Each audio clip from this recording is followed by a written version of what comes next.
नमस्कार, मैं छत्तीसगढ़ अखबार के यूट्यूब चैनल इंडिया आजकल के स्टूडियो से सुनील कुमार आज एक बहुत ही खूबसूरत खबर लेकर आपके बीच आया हूं। आपका भी दिल एकदम मचल उठेगा अगर आप इस खबर को सुनेंगे, इसके साथ की तस्वीरों को देखेंगे। दुनिया कितनी खूबसूरत है, हमको आपको पहले कभी अंदाज ही नहीं हुआ था। जैसे किसी रूखे सूखे मैदान में जहाँ हम जाते हैं खेलने टहलने, वहाँ एकाएक एक चमन सा बन जाए, पूरा का पूरा लश ग्रीन जिसको कहते हैं, पूरा हरा भरा, वहाँ सरोवर हो जाए, झील हो जाए, वहाँ तितलियाँ चारों तरफ उड़ने लगे, वहाँ पंछियों की आवाज़ आने लगे, वहाँ पेड़ों की पत्तियों की सरसराहट हवा के चलने से उसकी आवाज़ आने लगे, भंवरे मंडराने लगे फूलों के ऊपर, गिलहरियाँ दौड़ने लगे चारों तरफ, तो कितना खूबसूरत लगेगा। तरह तरह के फूल हों चारों तरफ, खुशबू आती हो, कितना अच्छा लगेगा। कुछ ऐसा ही नज़ारा इन दिनों सोशल मीडिया पर चल रहा है। मुझको एक दो लोगों ने अपनी तस्वीरें भेजी, मैं देखता ही रह गया तस्वीरों को। ऐसी खूबसूरत तस्वीरें थी जैसे किसी जो रियलिस्टिक पेंटिंग बनाने वाले पेंटर रहते हैं, जो बिल्कुल ही असली दिखने वाली पेंटिंग बनाते हैं, ऐसे किसी पेंटर की बनाई हुई बहुत खूबसूरत तस्वीर। चेहरा मुझे पहचाना हुआ लग रहा था, क्योंकि जिसने भेजा था तो मुझको लगा कि अरे ये तो इसी की तस्वीर किसी पेंटर ने बनाई है। फिर पता लगा कि आर्टिफिशियल इंटेलिजेंस से चलने वाले कुछ एक ऐसे एप्लीकेशन सोशल मीडिया पर मौजूद है जिसमें आप अपनी 5, 10, 15 तस्वीरें डाल दें तो वो आपकी तरह तरह की तस्वीरें बना देते हैं। कहीं आपको योद्धा की तरह दिखा देंगे, कहीं आपको नृत्यांगना की तरह दिखा देंगे, जैसा कि इन दिनों बहुत ही पॉपुलर है हिंदुस्तान में, जिसका माहौल बना हुआ है। अधिकांश लोग जिनकी तस्वीरें मैं देख रहा हूँ वो मानो रामलला के दरबार में या तो जा रहे हैं या वहाँ से निकल रहे हैं। ऐसे भगवा कपड़ों में है, तिलक लगा हुआ है, गले में रुद्राक्ष है, हाथ में पूजा की थाली है, फूल हैं, उसमें प्रसाद भी होगा। मुझको तो इतना सब कुछ सच्चा दिखने लगा, मुझको लगा कि हाथ बढ़ा के स्क्रीन से मैं प्रसाद तो कम से कम निकाल ही लूं। धर्म के इस पहलू पे मेरी बड़ी आस्था है, प्रसाद पर। धर्म के बाकी हिस्से को तो मैं न जानता न मानता, लेकिन हाँ, प्रसाद को मैं जरूर मानता हूँ। मैं किसी भी धर्म में अगर शाकाहारी प्रसाद रहता है तो मैं मना नहीं करता। मांसाहारी प्रसाद भी बहुत सारे धर्मों में रहता है, बलि होती है। हालांकि बोलने के लिए आज लोग बोल रहे हैं कि हिंदू मांसाहारी नहीं है, लेकिन शायद हिंदुस्तान में 78% आबादी मांसाहारी है। और मैं नक्शे को देख रहा था हिंदुस्तान के, तो पश्चिम से अगर शुरू करें, राजस्थान गुजरात की तरफ से अगर शुरू करें, तो वहाँ सबसे अधिक शाकाहारी लोग हैं। उसके ठीक नीचे अगर हम आए बीच के हिस्से में, जिसमें हरियाणा, पंजाब, दिल्ली ये हिस्सा आता है, तो इसमें कुछ मांसाहारी बढ़ जाते हैं उनके मुकाबले। और अगर नीचे आए वहाँ से, जिसमें छत्तीसगढ़, उड़ीसा, बंगाल ये पूरा का पूरा आता है, समंदर के किनारे का पूरा हिस्सा, तो ये पूरी पट्टी एकदम लाल दिखती है। मांसाहारी यहाँ इतने ज़्यादा हैं, मेरा ख्याल है छत्तीसगढ़ उसमें 75% से अधिक मांसाहारी वाले इलाकों में आता है। मैं नहीं जानता यहाँ पे शाकाहार की बात करने से चुनाव में कितने फीसदी लोगों का फायदा मिलेगा, लेकिन वो मेरा आज का मुद्दा भी नहीं है। मेरा मुद्दा खूबसूरत है। मैं कहाँ भटक गया, मैं मांसाहार की तरफ चले गया, क्योंकि प्रसाद की थाली जो है उसमें क्या चीज़ है। अगर शाकाहारी प्रसाद है तो मैं ज़रूर उसको खा लूँगा। इतना सच्चा दिखता हुआ ये फ़ोटो है, AI का बनाया हुआ। मेरे पहचान के लोग हैं, बहुत सुंदर लोग हैं पहचान के, लड़कियां, महिलाएं सब बहुत सुंदर हैं, लेकिन एआई ने उनको और गजब का सुंदर बना के दिखाया है, इतना सुंदर कि मैं कह नहीं सकता। पल भर को तो मुझको लगा कि मैं अपनी भी कोई तस्वीर इतनी सुंदर बना लूं, लेकिन फिर मुझको लगा कि ये फेसबुक पे है ये एप्लीकेशन, और जब मैं इससे अपनी सुंदर तस्वीर बनाने की कोशिश करूंगा तो ये फेसबुक पे ज़रूर पोस्ट करेगा मेरे पेज पर, और मेरे पहचान के लोग देखेंगे कि ये आदमी जो है अपने आप को सुंदर बनाने की कोशिश में लगा हुआ है, और रोज़ रिलेशनशिप टिप कुछ देता है, कुछ एडवाइस देता है, कुछ बातें पोस्ट करता है, कुछ इसके रंग ढंग चाल चलन ठीक नहीं है, ऐसा लोगों को लगेगा। तो फिर मैंने उस आइडिया को ड्रॉप कर दिया। लेकिन लोग अच्छे खासे खूबसूरत लोग, ये लोग भी अपनी एआई से जनरेटेड तस्वीरें इतनी खूबसूरत बना रहे हैं, इतने तरह तरह की बना रहे हैं। अब बचपन तो रहा नहीं कि फैंसी ड्रेस में आप इस साल साधु बन जाएंगे, अगले साल योद्धा बन जाएंगे, उसके अगले साल कुछ और बन जाएंगे। आपको बनना तो अब आर्टिफिशियल इंटेलिजेंस से ही पड़ेगा। अब वो फैंसी ड्रेस वाली उम्र निकल गई। तो मैं ये देखकर हैरान हो रहा था कि लोग अपनी कैसी गजब की खूबसूरत तस्वीरें बना रहे हैं, और क्यों बना रहे हैं, इनको देखने के बाद उनको क्या लगता होगा, इनको पोस्ट करने के बाद क्या लगता होगा। जब उनके करीबी लोग, जान पहचान के लोग ऐसी तस्वीरों के ऊपर टिप्पणी लिखते होंगे, बहुत खूबसूरत लिखते होंगे, किसी को हॉट एंड सेक्सी भी लिख देते होंगे अगर उनके दोस्त वैसे हैं तो उनको क्या लगता होगा, दोस्तों को क्या लगता होगा, उनको क्या लगता होगा। ऐसी तस्वीरों के बाद में जब रूबरू आमने सामने पढ़ते होंगे तो क्या लगता होगा। मैं ऐसा कई तरह की बातों को सोच रहा था। इंसान के कई तरह के सपने रहते हैं, बहुत तरह की हसरतें रहती हैं उनकी। मैं आपको एक बताऊं, मुझको बहुत से ब्रांड के कुछ सामानों को लेने की हसरत थी। महंगे ब्रांड थे, उनके सामान लेने की हसरत थी।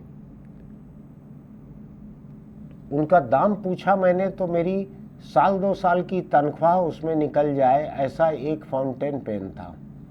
घड़ी वगैरह तो मैं पूछ भी नहीं सकता था, शायद 5-10 साल की तनख्वाह लगती ओरिजिनल घड़ी में। ऐसे में चीन मेरी मदद को आया। चीन के साथ जब झगड़ा होता है तो मैं ये ध्यान रखता हूँ कि चीन के साथ लेन देन बंद न हो जाए हिंदुस्तान का। जो चीनी सामान हिंदुस्तान में आता है वो हिंदुस्तान के लोगों की हसरतें पूरी करता है, उनके सपने पूरे करता है। अगर चीन न रहे और चीन में बनने वाले नकली सामान न रहे, फेक सामान कहते हैं जिनको, जो दुनिया के सबसे बड़े और कामयाब ब्रांड के सामानों की एकदम असली लगती हुई नकल बनाता है चीन। कानूनी है गैर कानूनी है लोग अलग जाने। मैं कोई WTO वर्ल्ड ट्रेड ऑर्गेनाइजेशन की रिपोर्टिंग थोड़ी कर रहा हूँ, मैं तो इंसान के सपनों की रिपोर्टिंग कर रहा हूँ, आज उस पर टिप्पणी कर रहा हूँ। तो इंसान की जो हसरतें हैं, उसके जो सपने हैं, उसमें दुनिया में अगर कोई एक देश सबसे बड़ा मददगार है उनको पूरा करने में तो वो चीन है। मुझको जिस ब्रांड के जूते पहनने हैं वो 1.5 लाख के हैं वो जूते। मुझको चीन से जाने वाले लोग जो हैं, जानकार लोग, वहाँ मोल भाव करके वो 1200 रुपये में ला देते हैं। मुझको क्या पड़ी है जो मैं उसको नकली कहूँ, फेक कहूँ, मैं कहूँ कि ये कॉपीराइट का या पेटेंट का उल्लंघन है, मेरा क्या लेना देना। मेरे सपने उससे पूरे हो रहे हैं। 1.5 लाख के जूते मैं खरीद नहीं सकता, 1200 रुपये में वही जूता दिखने वाला जिसका फर्क भी कोई नहीं कर पाएंगे अगर मुझको मिल रहा है। अगर 800 रुपये में मुझको घड़ी मिल रही है जो कि 1.5 करोड़ की आई रहती है असली घड़ी, वो मुझको 800 रुपये में मिल रही है या 1200 रुपये में मिल रही है, तो मुझको क्या पड़ा है कि मैं वर्ल्ड ट्रेड ऑर्गेनाइजेशन जाके शिकायत करूं कि चीन जो है वो किसी की कॉपीराइट, किसी के पेटेंट के खिलाफ काम कर रहा है। मेरा क्या लेना देना। ये पेटेंट और कॉपीराइट का वायलेशन जो है ये इन्हीं कंपनियों का है जो दुनिया भर में अरबों खरबों रुपए कमाती हैं। उनके साथ मेरी भला क्या हमदर्दी। हिंदुस्तान के मनरेगा के किसी मजदूर की मजदूरी अगर चीनी चुरा लेते तो मुझको ज़रूर खराब लगता। हिंदुस्तान में 10, 15, 20 हज़ार रुपए की तनख्वाह पे काम करने वाले आम लोगों की तनख्वाह अगर चीनी चुरा लेते तो भी मुझको दिक्कत होती, तो मैं उनका सामान नहीं खरीदता। वो सामान किसका बना रहे हैं, नकल किसकी कर रहे हैं, जो दुनिया के केवल करोड़पतियों के लिए जो ब्रांड है उनकी नकल कर रहे हैं। उन लोगों से और उनके पसंदीदा कंपनी से मेरा क्या लेना देना। तो मैं अपनी हसरत वहाँ पूरी करता हूँ। कभी कभी कोई नकली सामान को बुलवा कर खरीद कर, चीन आते जाते रहते हैं दोस्त, उनसे बुलवा लेता हूँ, वो ला देते हैं। ये 1600 रुपये में एक घड़ी मिली है जो 2.5 करोड़ की रहती। अच्छा लगता है मुझको लगता है कि उस अरबपतियों की उस कंपनी जो है उसको कुछ चूना मैंने भी लगा दिया। कानून मैं नहीं तोड़ा हूँ, कानून तो चीन ने तोड़ा है, उसका हिसाब वो जाने। तो मैं ये देखता हूँ कि जब मेरे पहचान की खासकर महिलाएं और लड़कियां, वही लोग ज़्यादा AI का इस्तेमाल करके अपनी खूबसूरत तस्वीरें बना रही हैं। हर किसी की हसरत रहती है। लोग आईने में देखते हैं अपने आप को, सदमा लगता है पहले तो, क्योंकि जब हम आईने के सामने जाते हैं तो हम एक अलग तरह की हसरत लेकर जाते हैं। मैं भी सुबह उठता हूं तो मुझको लगता है कि घूमने जाने के पहले, साइकिल चलाने के पहले मेरा चेहरा अच्छा खासा हट्टा कट्टा फिजिकली फिट इंसान का दिखना चाहिए। और चेहरा जब देखता हूं बिना धोए बिना बाल बनाए हुए तो लगता है कि ये चला चली की बेला का चेहरा है। तो हर किसी की इच्छा रहती है कि आईना उसको बहुत सुंदर दिखाए, मेरी भी रहती है। ऐसे में अगर कुछ लड़कियां और महिलाएं अपनी तस्वीरें AI से बना रही हैं तो कोई बुराई उसमें नहीं है। मैं तो केवल ये सोच रहा हूं कि एक बार जब उतनी खूबसूरत उनकी तस्वीरें आ गई और लोगों ने देख ली, उनके जान पहचान के लोगों ने, तो जब फिर असली चेहरा लेके लोगों के सामने जाना पड़ता होगा तो कैसा लगता होगा। क्योंकि असली चेहरा तो उतना सुंदर है नहीं। जितना भी सुंदर है मेरे लिए बहुत सुंदर है। मैं अपने आसपास के तमाम लोगों के जो असली चेहरे हैं, मैं उनसे बहुत खुश रहता हूँ। मुझको उनके चेहरे पे और किसी मेकअप की और किसी सजावट की ज़रूरत मुझको कभी नहीं लगी। जो जैसे हैं बहुत अच्छे हैं। मुझको कोई किसी से दिक्कत नहीं होती तब तक जब तक कि किसी के सांसों की बदबू 4 फीट दूर तक न आए। ऐसे भी रहते हैं लोग, उसको कोई आर्टिफिशियल इंटेलिजेंस दूर नहीं कर सकता, उसको कॉमन सेंस दूर कर सकता है जो हर इंसान के पास है कि दांत को ठीक से साफ करो, कुछ ऐसी चीज़ें खाओ पियो जिससे कि बदबू जाए। उसको लोग नहीं करते हैं, उसमें ज़्यादा भरोसा नहीं है लोगों का। फ्लॉस करना नहीं चाहते दांतों को जिससे कि उसमें जमा हुआ खाना जो है वो निकल जाए, उसको करना नहीं चाहते। आर्टिफिशियल इंटेलिजेंस से रूप रंग को खूबसूरत बनाना हर कोई चाहते हैं। तो मैं हैरान होता हूँ कि क्या ये आर्टिफिशियल इंटेलिजेंस से ज़्यादा खूबसूरत बनने की, दिखने की जो चाह है, ये लोगों को कहाँ ले जा रही है। क्या अपने आप की कल्पना की दुनिया की 8-10 तस्वीरें आप तैयार कर लें, उसको पोस्ट दें, लोग वाहवाही कर लें, उसके बाद असली फ़ोटो कैसे पोस्ट करेंगे, उसका क्या होगा, असली चेहरा लेके कैसे जाएंगे। अभी मुझको ऐसा पता नहीं लगा है कि आर्टिफिशियल इंटेलिजेंस से आप अपने चेहरे को ऐसा बदल सकते हो कि आप जहाँ जाओ वहाँ पे वैसा ही दिखे जैसा फेसबुक पे आपका चेहरा दिख रहा है। ऐसा अभी मुझको पता नहीं लगा है। क्या होता होगा इन लोगों को जब लोगों के बीच जाते होंगे और लोग कहेंगे यार तुम्हारी तस्वीर मैंने जो फेसबुक पर देखी, तुम गजब की खूबसूरत दिख रही थी। मैंने कहा भी है मेरे आसपास के लोगों को। क्या उसमें न कहा हुआ ये संदेश नहीं है कि तुम असल ज़िंदगी में उतनी सुंदर नहीं दिखती हो, असल ज़िंदगी में नहीं हो उतनी सुंदर। आर्टिफिशियल इंटेलिजेंस ने तुमको बहुत सुंदर बना दिया। क्या इसको जानकर सुनकर खुशी होती होगी?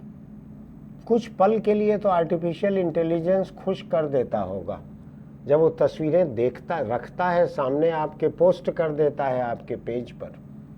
कुछ पल अच्छा लगता होगा।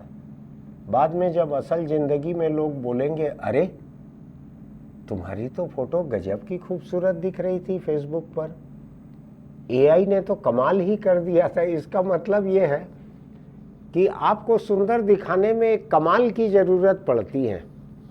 अगर एक कमाल की मदद आप न लें तो आप उतनी सुंदर नहीं दिखेंगी। कुछ इस किस्म का चल रहा है आर्टिफिशियल इंटेलिजेंस का कमाल। मुझको बुरा नहीं लग रहा है, मुझको लगता है हर किसी को, जैसे मैं कोई कविता लिख लूँ चैट जीपीटी की मदद से, तो मैं चूंकि असल ज़िंदगी में नहीं लिखना जानता कविता, तो मुझको खुश हो जाना चाहिए। अभी तो कुछ एक लेखकों ने इस बात पर आपत्ति की है कि आर्टिफिशियल इंटेलिजेंस के जो औजार बाजार में हैं, उसमें अगर आप कहें कि एक लड़का था, एक लड़की उसको मिली, फिर ऐसी मोहब्बत हो गई, फिर ऐसा हो गया, ऐसा एक घटनाक्रम आप लिख दें उस पर और लिखें कि इसको फलाने लेखक के अंदाज में लिख दो, तो जिन जिन लेखकों के लिटरेचर को आर्टिफिशियल इंटेलिजेंस के मेमोरी में डाल दिया गया है, वो उनमें से आपके पसंदीदा लेखक की स्टाइल में उससे कहानी लिख देगा। तो मेरी दिलचस्पी उसमें ज़्यादा है कि मैं कविता नहीं लिख सकता, तो शायद मैं चैट जीपीटी की मदद से कविता लिख के कभी देखूं कि कैसे होगी। चेहरे मोहरे पे मेरी उतनी दिलचस्पी नहीं है। मुझको लगता है जैसा चेहरा है मेरा उतना ठीक काम कर रहा है अभी, और ज़्यादा मदद की ज़रूरत नहीं है मुझको। लेकिन आप सोच के देखिएगा, आपके आसपास के जिन लोगों ने, और मेरे कैमरा पर्सन मुझको बतला रहे थे कि उनके आसपास के जान पहचान के तो हर कोई सुंदर हो चुके हैं। ये लोग देख देख के थक गए हैं कि ये हमारे पहचान के इतने सुंदर थी, ये हमको कभी पता ही नहीं चल पाया था।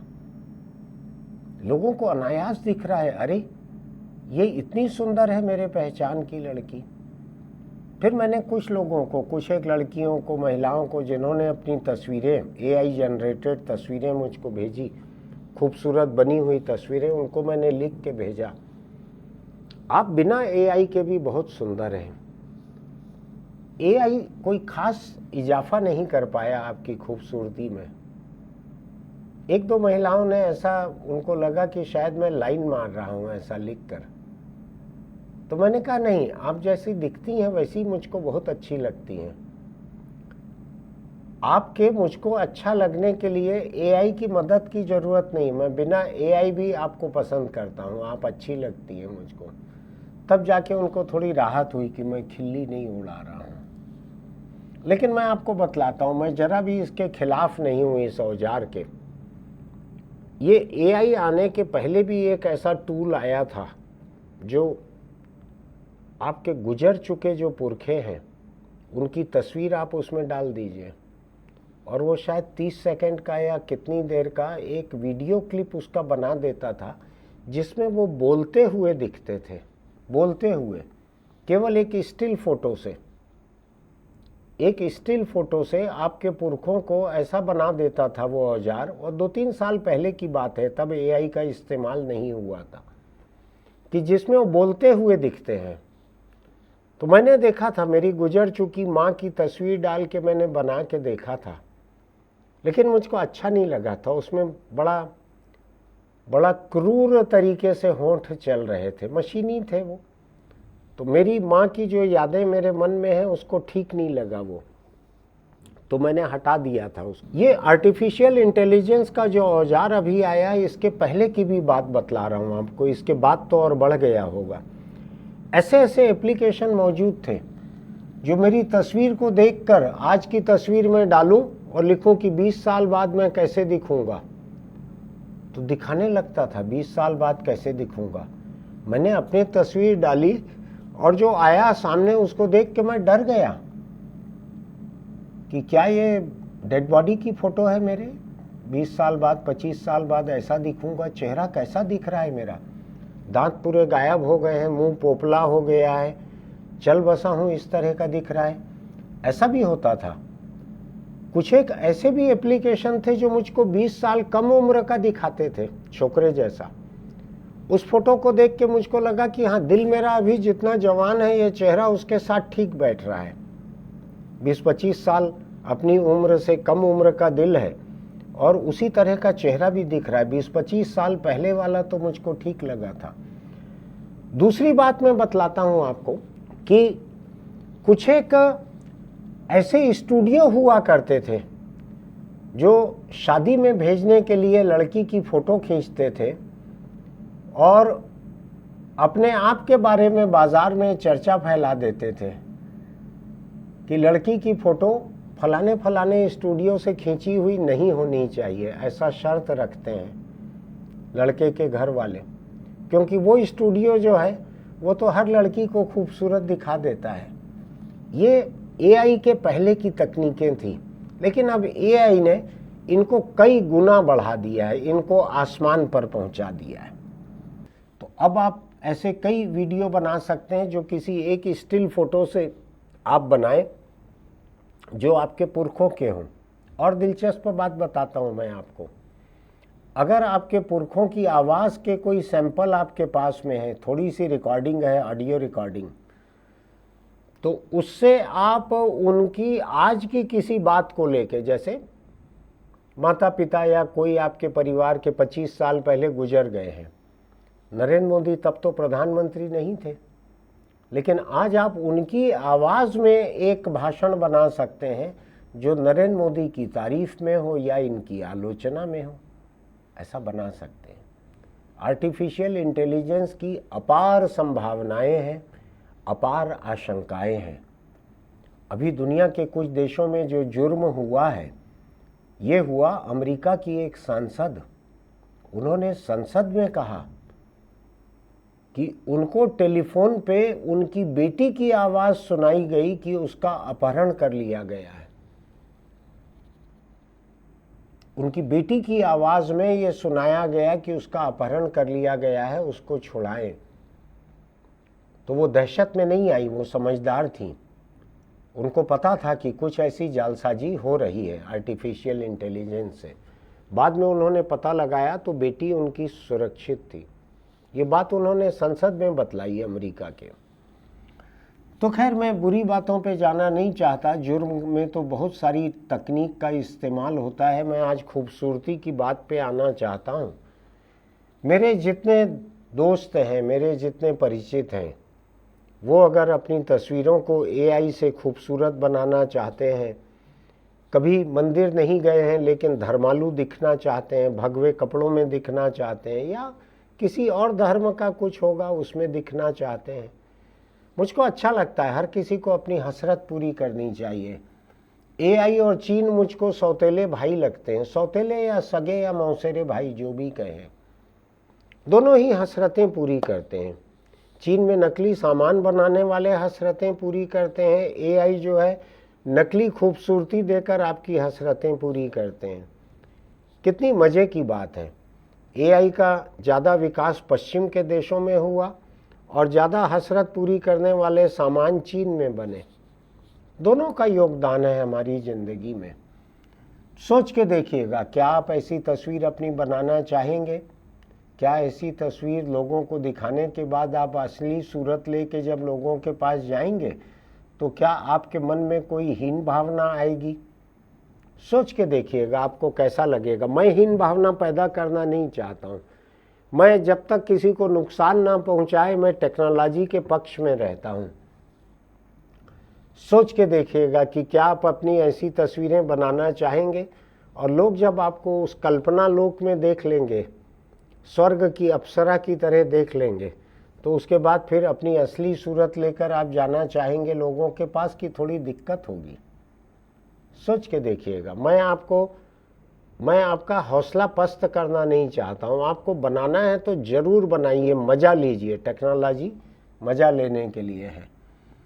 आपको मेरी आज की बातचीत अच्छी लगी होगी तो हमारे YouTube चैनल इंडिया आजकल को सब्सक्राइब कीजिएगा, नोटिफिकेशन की बटन दबाइएगा। हम दिन में अधिक से अधिक, कभी कभी 2 वीडियो पोस्ट करते हैं, तो बहुत ज़्यादा नोटिफिकेशन आपको नहीं आएंगे हर 2 घंटे में। आप इसको लाइक कीजिएगा, अपने दोस्तों को भेजिएगा, उनसे पूछिएगा तुमने अभी बनाया है कि नहीं, सपने पूरे किए हैं कि नहीं। हसरतें अधूरी तो नहीं रह गई हैं। जब तक सांस चल रही है तब तक हसरतें पूरी कर लो। बात करके देखिएगा घर में लोगों से, मज़ा लीजिएगा। आपके आसपास के लोग कितने सुंदर हैं, केवल आपकी आंखें कुछ गड़बड़ थीं जो आपको ये खूबसूरती दिख नहीं रही थी। एआई एक चश्मा है जो आपको देखने की ताकत देता है कि आपके आसपास के लोग कितने सुंदर हैं। वो हमेशा से ही सुंदर है, एआई आपको दिखा रहा है अभी कि वो कितने सुंदर हैं। इस नज़रिए से सोच कर देखिएगा। नीचे कमेंट सेक्शन में आप लिखिएगा कि आपको ये पूरी बातचीत कैसी लग रही है। हम फिर मिलेंगे। चलते चलते मैं आज एक साइबर सुरक्षा की बात, आपको एक नसीहत देना चाहता हूँ। आपसे कोई भी कहे कि फलाना ओटीपी आया है आपके फ़ोन पे, आप कभी मत बताइएगा, भले आपका असली काम रुक जाए। आपको कोई ये कहे कि एक लिंक भेजा है, उस लिंक पे दबाइए, आपको 1 महीने के लिए वाईफाई फ्री मिल जाएगा, आपको गोवा का टूर फ्री में मिल जाएगा, कभी किसी लिंक को क्लिक मत कीजिए, किसी लिंक को क्लिक मत कीजिए। भारत सरकार, चुनाव आयोग या कोई टेलीफोन कंपनी कोई भी ऐसे लिंक नहीं भेजते जो संदिग्ध किस्म के दिखते हों। बहुत सावधान रहिए आप। इन दिनों साइबर हमला इतना अधिक हो रहा है लोगों के ऊपर, लोगों को ब्लैकमेल किया जा रहा है, लोगों को लूटा जा रहा है। सारे के सारे पढ़े लिखे और जिनको मैं समझदार मानता था, ऐसे लोग लूट रहे हैं। आप सावधान रहिएगा। बिल्कुल भी internet, social media, mobile phone, WhatsApp, email, इस पे आए हुए किसी चीज़ पे भरोसा मत कीजिएगा। दुनिया में कुछ भी मुफ्त नहीं मिलता है। ये जालसाज धोखेबाज लोग आपको ज़्यादा मुफ्त का, इनाम का वायदा करते हैं।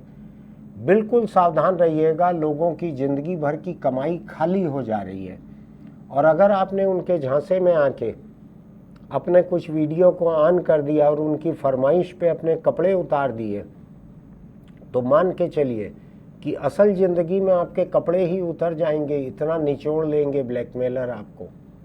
बहुत सावधान रहिएगा। मेरी सावधानी की चर्चा भी कीजिएगा लोगों से, अपने आसपास के लोगों को भी सावधान कीजिएगा। फिर मिलेंगे।